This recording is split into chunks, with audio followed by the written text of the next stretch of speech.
যেতিয়া গোটেই দেশ আতংকত আছিলে, যেতিয়া গোটেই দেশৰ মানুহ ব্যৱসায় বাণিজ্যত কোনো ধৰণৰ সফলতা আনিব পৰা নাছিলে, যেতিয়া কোনো ছাত্ৰ-ছাত্ৰীয়ে স্কুল কলেজত যাব পৰা নাছিলে, সকলো আতংকত লকডাউনৰ ভিতৰত ঘৰত বহি আছিলে, সেই সুযোগ লৈ ডক্টৰ হিমন্ত বিশ্ব শৰ্মা আপুনি PPE কিট লৈ ধেমালি কৰিলে। আপুনি PPE কিট লৈ ব্যৱসায় কৰিলে। আপুনি এপ্ৰক্স 45 ইয়াৰ্ছ ষ্টুডেণ্ট পলিটিক্স কৰিলে। আপুনি প্ৰায় 24 বছৰ আপুনি MLAত পলিটিক্স কৰিলে। MLA হৈ আপুনি এক্সপিৰিয়েঞ্চ ল'লে। আপুনি প্ৰায় 19 বছৰ 19 ইয়াৰ্ছ আপুনি মিনিষ্ট্ৰিয়েলত পলিটিক্স কৰিলে। আপুনি প্ৰায় 4 বছৰ চিফ মিনিষ্টাৰ হৈ আপুনি এক্সপিৰিয়েঞ্চ ল'লে। পলিটিক্স কৰিলে আপুনি as a chief minister of Assam. কিন্তু আপুনি এতিয়ালৈকে এইটো শিকা নাই যে এজন IPS বিষয়াক, এজন ডিচিক পুলিচ প্ৰশাসনৰ কেনেকে ব্যৱহাৰ কৰিব লাগে এজ এ চিফ মিনিষ্টাৰ। আপুনি মুখ্যমন্ত্ৰী হৈ ঐ ডিচি বুলি সম্বোধনা জনায়। আপুনি মুখ্যমন্ত্ৰী হৈ ঐ পুলিচ বুলি মাতে।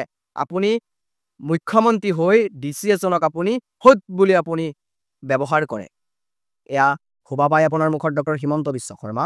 য'ত এজন ছাত্ৰীয়ে গোটেই দিন ৰাতি একাকাৰ কৰি পঢ়ি থাকে IPS হ'বলৈ, UPSC পৰীক্ষা দিবলৈ প্ৰিপেয়াৰিং কৰে, দিন ৰাতি একাকাৰ কৰি কষ্ট কৰি, কেৱল এই দেশত সমাজ সেৱক হিচাপে নিজৰ পৰিচয় কৰাবলৈ, আৰু সেই বিষয়াসকলক, সেই বৃত্তিটোক আপুনি ঐ বুলি সম্বোধনা জনায়। আপোনাৰ এই ব্যৱহাৰত আমাৰ সমাজৰ ছাত্ৰ-ছাত্ৰীৰ মনোবল ভাঙিছে ডক্টৰ হিমন্ত বিশ্ব শৰ্মা। ডক্টৰ হিমন্ত বিশ্ব শৰ্মা আপুনিয়ে কৈছিলে যে গুজৰাটৰ পানীৰ পাইপেৰে মুছলমানৰ তেজ গৈ যায়। আমি হিন্দু মুছলিম ৰাজনীতি নকৰোঁ। আমি হিন্দু মুছলিমৰ নামত ভোট নিবিচাৰোঁ। আমি ধৰ্মৰ নামত কেতিয়াও ৰাজনীতি নকৰোঁ। কিন্তু সেই হিমন্ত বিশ্ব শৰ্মাই আজিৰ দিনত এটাৰ পিছত এটাকৈ মাদ্ৰাছা ভাঙি গৈ আছে। আপুনি কিয়? মোৰ প্ৰশ্ন কিয়? কংগ্ৰেছত থাকোঁতে যদি আপুনি সেকুলাৰিজমৰ কথা পাতিছিলে, কংগ্ৰেছত থাকোঁতে যদি আপুনি ধৰ্ম নিৰপেক্ষৰ কথা পাতিছিলে, তেনেহ'লে আজি আপুনি BJPত আহিয়ে হিন্দু পোষ্টাৰ বয় হিচাপে নিজক কিয় স্বীকৃতি দিলে?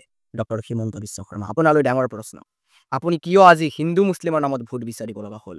কিয় আপুনি আজি মাদ্ৰাছাৰ বিপক্ষে যাব লগা হ'ল?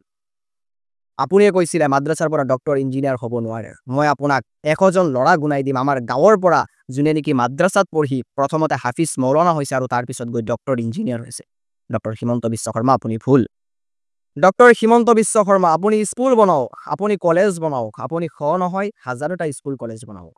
ইয়াত আমাৰ কোনো ধৰণৰ আপত্তি নাই। ইয়াত আমাৰ কোনো ধৰণৰ প্ৰশ্ন নাই।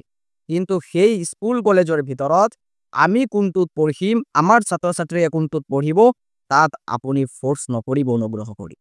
কাৰণ সেয়া আমাৰ স্বাধীনতা। আমি স্কুলতো পঢ়িব পাৰোঁ, আমি কলেজতো পঢ়িব পাৰোঁ, আমি ইউনিভাৰ্চিটিতো পঢ়িব পাৰোঁ, আনকি আমি মাদ্ৰাছাতো পঢ়িব পাৰোঁ।